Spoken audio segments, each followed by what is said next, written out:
There are so many moving parts when it comes to beating cancer. You remove the tumor, go through chemotherapy, radiation, anything to help.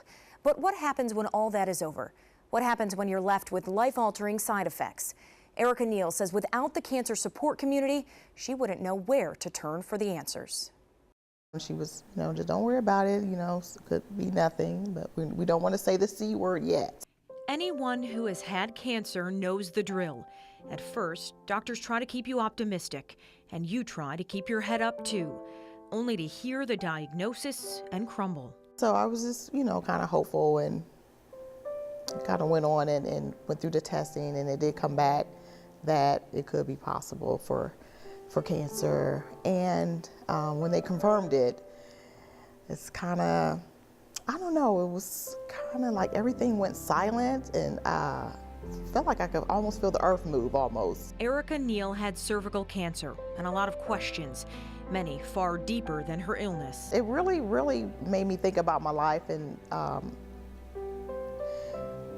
why I had not maybe had kids sooner, or maybe have not get married. I said, well, would Prince Charming ever come? So a lot of those things came into play. She was just 35 years old. Her age both a benefit and a detriment.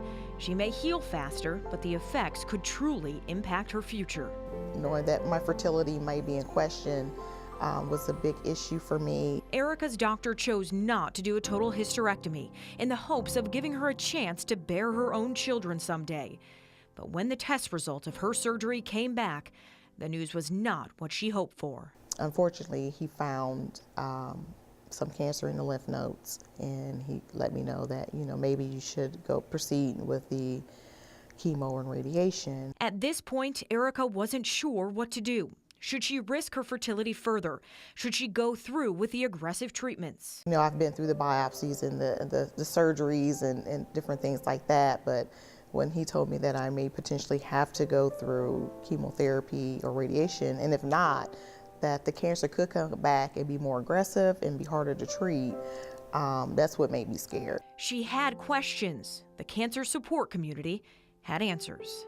I was able to speak with some people who actually been through the treatments and were able to exactly tell me, what it may be like. That really was a turning point for me with the cancer support community, with helping me making that final decision. And I'm so glad I made it, because I'm still here today and I'm cancer free. Erica had 6 weeks of chemo and radiation.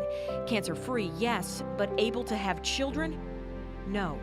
She went from calling it her biggest concern to a roadblock. You kind of have your life kind of sort of planned out, but then, this is sort of a roadblock. But, there is also adoption and things like that if I ever wanted to go through that. And if she ever does decide to go that route, she now has people to talk to, people that understand her. Everyone just seems to kind of have a love and affection for each other. And they give you great words of encouragement, and just let you know that you're going to make it and everything's going to be okay. The cancer support community was the final piece to Erica's puzzle. It's the one place where I felt comfortable sharing my entire story and people truly listen. Yeah, I feel like a true survivor.